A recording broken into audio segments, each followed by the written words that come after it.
ವೀಕ್ಷಕರೇ ನಮಸ್ಕಾರ.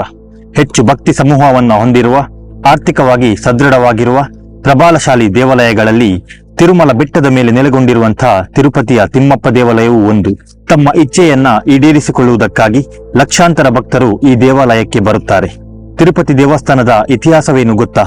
ಇದರ ಬಗ್ಗೆ ಸಂಕ್ಷಿಪ್ತ ಮಾಹಿತಿಯನ್ನ ಕೊಡ್ತಾ ಹೋಗ್ತೀನಿ. ಅದಕ್ಕಿಂತ ಮುಂಚೆ ನೀವು ತಿರುಪತಿ ತಿಮ್ಮಪ್ಪನ ಭಕ್ತರಾಗಿದ್ರೆ ನಮ್ಮ ಚಾನೆಲ್ ಅನ್ನ ಲೈಕ್ ಮಾಡಿ, ಸಬ್ಸ್ಕ್ರೈಬ್ ಮಾಡಿ ಮತ್ತು ಬೆಲ್ ಐಕನ್ ಅನ್ನ ಪ್ರೆಸ್ ಮಾಡಿ. ವೀಕ್ಷಕರೇ, ತಿರುಮಲ ತಿರುಪತಿ ದೇವಾಲಯವನ್ನ ಹಿಂದೂ ಧರ್ಮ ಗ್ರಂಥಗಳಲ್ಲಿ ವಿಷ್ಣು ದೇವನು ಕಲಿಯುಗದಲ್ಲಿ ವಾಸಿಸುವ ಐತಿಹಾಸಿಕ ಸ್ಥಳವೆಂದು ವೈಭವಿತವಾಗಿ ವಿವರಿಸಲಾಗಿದೆ. ತಿರುಪತಿ ಬಾಲಾಜಿ ಅಥವಾ ಶ್ರೀ ವೆಂಕಟೇಶ್ವರ ಸ್ವಾಮಿ ದೇವಾಲಯವು ಹಿಂದೂ ಪುರಾಣದ ಅತ್ಯಂತ ಪ್ರಮುಖ ಹೆಗ್ಗುರುತುಗಳಲ್ಲಿ ಒಂದಾಗಿದೆ. ಆಂಧ್ರ ಪ್ರದೇಶದ ಚಿತ್ತೂರು ಜಿಲ್ಲೆಯಲ್ಲಿ ನಾವು ಈ ಅದ್ಭುತವಾದ ಹಾಗೂ ಪ್ರಭಾವಶಾಲಿಯಾದ ದೇವಾಲಯವನ್ನ ನೋಡಬಹುದು.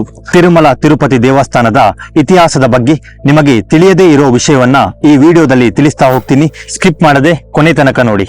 ಭೂಮಿಯ ಮೇಲಿನ ಅತ್ಯಂತ ಪವಿತ್ರ ಸ್ಥಳ ಅಂದ್ರೆ ಅದು ತಿರುಪತಿ ದೇವಾಲಯ. ವರ್ಷದ ಯಾವುದೇ ದಿನ ನೀವು ಈ ದೇವಾಲಯಕ್ಕೆ ಭೇಟಿ ನೀಡಿದರೂ ಲಕ್ಷಾಂತರ ಭಕ್ತರ ಸಮೂಹವನ್ನು ಕಾಣಬಹುದು. ಭಕ್ತರು ತಮ್ಮೆಲ್ಲ ಇಚ್ಛೆಯನ್ನ ಈಡೇರಿಸುವಂತೆ ಭಗವಂತನಲ್ಲಿ ಬೇಡಿಕೊಳ್ಳುತ್ತಾರೆ ಮತ್ತು ಇಚ್ಛೆ ಫಲಿಸಿದ ನಂತರ ದೇವಾಲಯದ ಹುಂಡಿಯಲ್ಲಿ ತಮ್ಮ ದಾನವನ್ನ ನೀಡುವುದು ವಾಡಿಕೆಯಾಗಿದೆ.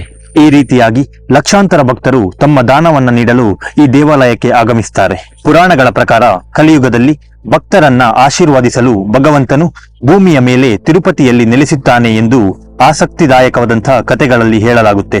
ಒಮ್ಮೆ ಭೃಗು ಮಹರ್ಷಿಗಳು ತ್ರಿಮೂರ್ತಿಗಳಾದಂಥ ಬ್ರಹ್ಮ, ವಿಷ್ಣು, ಮಹೇಶ್ವರರ ನಡುವೆ ಯಾರು ಶ್ರೇಷ್ಠರು ಎಂಬುದನ್ನ ತಿಳಿದುಕೊಳ್ಳಲಿಕ್ಕೆ ಮುಂದಾಗ್ತಾರೆ. ಆವಾಗ ಭಗವಾನ್ಗೆ ಬ್ರಹ್ಮ ಮತ್ತು ಶಿವನನ್ನ ಪರೀಕ್ಷಿಸಿದಾಗ ತೃಪ್ತಿ ಸಿಗುವುದಿಲ್ಲ. ಆದ್ದರಿಂದ ಅವರು ವೈಕುಂಠಧಾಮಕ್ಕೆ ಹೋಗಿ ವಿಷ್ಣುನನ್ನ ಪರೀಕ್ಷಿಸಲು ಮುಂದಾಗ್ತಾರೆ. ವಿಷ್ಣು ಕ್ಷೀರಸಾಗರದ ಮೇಲೆ ಮಲಗಿ ವಿಶ್ರಾಂತಿಸುವ ಸಂದರ್ಭದಲ್ಲಿ ಭೃಗು ಮಹರ್ಷಿಗಳು ವಿಷ್ಣುವಿನ ಎದೆಯ ಮೇಲೆ ಒದೆಯುತ್ತಾರೆ. ಲಕ್ಷ್ಮೀ ದೇವಿಯು ವಿಷ್ಣುವಿನ ಎದೆಯಲ್ಲಿ ನೆಲೆಸಿರುವುದರಿಂದ ಆಕೆ ಅವಮಾನಿತಗೊಂಡಳು ಮತ್ತು ವೈಕುಂಠಧಾಮದಿಂದ ತೊರೆದು ಭೂಲೋಕಕ್ಕೆ ಬರುತ್ತಾಳೆ. ಇದರಿಂದಾಗಿ ದುಃಖ ಮತ್ತು ಖಿನ್ನತೆಗೆ ಒಳಗಾದಂತಹ ವಿಷ್ಣು ತನ್ನ ಪತ್ನಿ ಮಹಾಲಕ್ಷ್ಮಿಯನ್ನ ಹುಡುಕುತ್ತಾ ಬರ್ತಾನೆ. ಲಕ್ಷ್ಮೀ ದೇವಿಯು ಭೂಲೋಕದ ಒಂದು ರಾಜನ ಕುಟುಂಬದಲ್ಲಿ ಪದ್ಮಾವತಿಯಾಗಿ ಜನಿಸ್ತಾಳೆ. ಇದನ್ನ ಕಂಡ ಭಗವಂತನು ಹುತ್ತವನ್ನ ಪ್ರವೇಶಿಸಿ ಧ್ಯಾನ ಮಾಡಲು ಪ್ರಾರಂಭಿಸ್ತಾನೆ.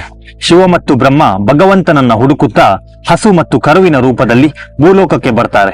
ಹಸುವಿನ ರೂಪದಲ್ಲಿ ಭಗವಾನ್ ಶಿವನು ಪ್ರತಿದಿನ ಆ ಹುತ್ತದ ಬಳಿಗೆ ಬಂದು ವಿಷ್ಣುವಿಗೆ ಹಾಲು ಕೊಡುತ್ತಾನೆ.